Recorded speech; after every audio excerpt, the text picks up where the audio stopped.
안녕하세요. 실버 퀸즈입니다. 알츠하이머병은 치매의 가장 대표적인 형태이지만 치매는 더 넓은 범위에 걸쳐 있습니다. 혈관성 치매, 루이체 치매, 전두축두엽 치매 등 다양한 유형이 있으며 각각의 특성과 관리 방법이 다릅니다. 오늘은 이러한 치매 유형을 자세히 살펴보고 치매에 대한 새로운 이해를 넓히는 시간을 가져보겠습니다. 1. 혈관성 치매. 혈관성 치매는 뇌로 가는 혈액 흐름이 제한되거나 차단되어 발생하는 치매로 주로 고혈압, 당뇨병, 고콜레스테롤 등 심혈관 질환과 관련이 있습니다. 이 질환은 뇌의 특정 부위의 손상을 초래하여 인지 기능 저하를 유발하며 이는 주로 기억력 저하, 언어장애, 행동 변화 등으로 나타납니다. 혈관성 치매는 때때로 급작스럽게 발생할 수 있으며 이는 뇌졸중 후에 나타날 수 있습니다. 2. 루이체 치매. 루이체는 뇌의 신경세포 내에서 비정상적으로 축적되는 단백질 덩어리로 주로 파킨슨병과 루이체 치매에서 발견됩니다.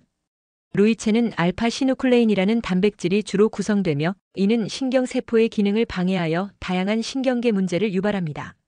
루이체 치매는 알츠하이머병 다음으로 흔한 퇴행성 치매의 원인 중 하나로 주로 인지 기능 저하와 함께 파킨슨 증상이 동반됩니다. 루이체 치매의 대표적인 증상으로는 인지 기능의 변동, 시각적 환각, 파킨슨 증상인 떨림, 경직, 잠자면서 소리를 지르거나 팔다리를 움직이는 행동인 렘수면 행동장애 등이 있습니다. 루이체는 뇌의 다양한 부위에서 발견될 수 있으며 이는 신경세포의 기능을 저하시켜 치매와 같은 증상을 유발합니다. 루이체 치매는 다른 치매와 달리 환각과 파킨슨 증상이 두드러지게 나타나며 이는 치매의 초기 단계에서부터 나타날 수 있습니다. 루이체 치매의 원인은 명확하지 않으며 현재까지 병의 진행을 늦추거나 원래 상태로 회복시키는 치료법은 없습니다. 그러나 아세틸콜린 분해 효소 억제제와 같은 약물은 인지 기능과 행동심리 증상을 개선하는 데 도움이 될 수 있습니다. 3. 파킨슨병 치매. 파킨슨병은 중추신경계의 퇴행성 질환으로 주로 운동 기능에 영향을 미치는 질환입니다. 이 병은 뇌의 특정 부위인 흑질에서 도파민을 생산하는 신경세포가 손상되거나 죽음으로 인해 발생합니다. 도파민은 신체의 움직임을 조절하는 데 중요한 역할을 하며 도파민의 부족은 다양한 운동 증상을 유발합니다. 파킨슨병의 주요 증상으로는 떨림, 운동속도 저하, 경직, 균형 문제 등이 있습니다. 떨림은 주로 휴식 중에 발생하는 손이나 팔의 떨림으로 이는 파킨슨병의 초기 증상 중 하나입니다. 운동속도 저하는 움직임이 느려지고 행동이 지연되는 현상으로 이는 일상활동에 큰 영향을 미칩니다. 경직은 근육이 경직되어 움직임이 어려워지는 상태이며 이는 신체의 유연성을 저하시킵니다. 균형 문제는 균형을 유지하는 데 어려움을 겪는 것으로 이는 낙상 위험을 증가시킬 수 있습니다. 이 외에도 파킨슨병은 비운동 증상도 포함합니다. 이는 우울증, 불안, 변비, 수면 장애, 냄새 감각 저하 등이 있으며 이러한 증상이 운동 증상보다 더 큰 영향을 미칠 수 있습니다. 파킨슨병은 진행성 질환이지만 적절한 치료와 관리를 통해 삶의 질을 높일 수 있습니다. 파킨슨병의 정확한 원인은 아직 명확하지 않지만 유전적 요인과 환경적 요인이 관련이 있을 것으로 추정됩니다. 일부 경우는 가족력이 있으며 유전적 요인이 중요하게 작용할 수 있습니다. 현재 파킨슨병에 대한 완치 방법은 없지만 증상을 완화하기 위한 다양한 치료법이 있습니다. 주로 도파민 대체제인 L-도파와 같은 약물, 도파민 작용을 강화하는 약물, 그리고 심한 경우에는 깊은 뇌 자극술 등이 사용됩니다. 또한 생활습관 개선과 재활치료도 증상 관리에 도움이 됩니다. 4. 전두축두엽 치매.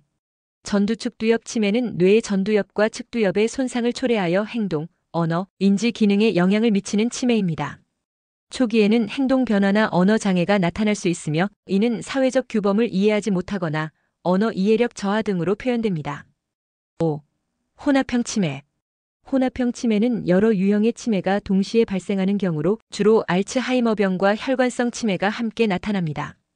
혼합형 치매는 각 치매 유형의 증상이 복합적으로 나타나며 이는 인지 기능 저하와 함께 다양한 신체적, 행동적 증상이 동반될 수 있습니다. 6. 크로이츠펠트-야콧병. 크로이츠펠트-야콧병은 매우 드문 신경 퇴행성 질환으로 뇌의 특정 단백질인 프리온이 축적되어 발생합니다. 이 질환은 주로 기억력, 사고력, 언어, 행동 등 인지 기능의 급속한 저하를 초래하며 이는 몇 개월 내에 사망에 이를 수 있습니다. 크로이츠펠트-야콧병은 주로 세 가지 유형으로 나뉩니다. 산발성, 가족성, 변종입니다. 산발성 CJD는 가장 흔한 형태로 전 세계적으로 매년 100만 명당 한 건에서 두 건의 새로운 사례가 발생합니다. 가족성 CJD는 유전적 요인에 의해 발생하며 변종 CJD는 광우병에 감염된 소의 부산물을 섭취한 후 발생할 수 있습니다. 초기 증상으로는 착란, 우울증, 건망증, 수면 장애, 행동 변화, 시각 장애, 비정상적 신체 감각 등이 있으며 이는 급속도로 악화됩니다. 질병이 진행되면 균형 장애, 언어 및 운동 장애, 폐렴 발병 위험 증가, 치매, 혼수 상태로 이어질 수 있습니다. 크로이츠펠트-야콥병은 현재까지 완치 방법이 없으며 증상 관리와 환자의 삶의 질을 높이는 것이 주요 목표입니다. 진단은 뇌파 검사, 뇌척 수액 검사, 뇌 자기 공명 영상 촬영 등을 통해 이루어지며 최종적으로는 부검을 통해 확인됩니다. 크로이츠펠트-야콥병은 매우 희귀하지만 치명적이며 주로 65세 이상의 성인에게서 발생합니다. 이 질환은 전염성이 없지만 감염된 조직을 통해 전파될 수 있습니다. 7. 정상압 순회 수종. 정상압 순회 수종은 뇌의 뇌척 수액이 과도하게 축적되어 인지 기능 저하와 보행장애, 요실금 등의 증상이 나타나는 질환입니다. 초기에는 보행장애와 요실금이 주로 나타나며 이는 뇌척 수액의 축적이 뇌의 정상 기능을 방해하기 때문입니다. 8. 알코올 관련 뇌 손상.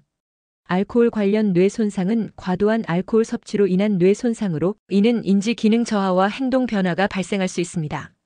주로 기억력 저하와 함께 행동 변화가 나타날 수 있으며 이는 알코올 사용 장애와 관련이 있습니다. 9. HIV 관련 신경인지 장애. HIV는 인간 면역계를 공격하는 바이러스로 주로 CD4 T세포를 파괴하여 면역계를 약화시킵니다. 이는 일반적인 감염이나 질병에 쉽게 걸리게 하며 치료하지 않으면 시간이 지나면서 에이즈, 즉 후천성 면역 결핍 증후군으로 발전할 수 있습니다.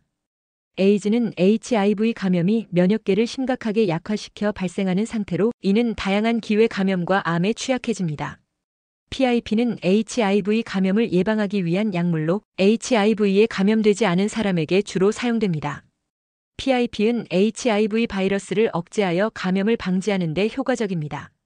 지금까지 실버 퀸즈였습니다.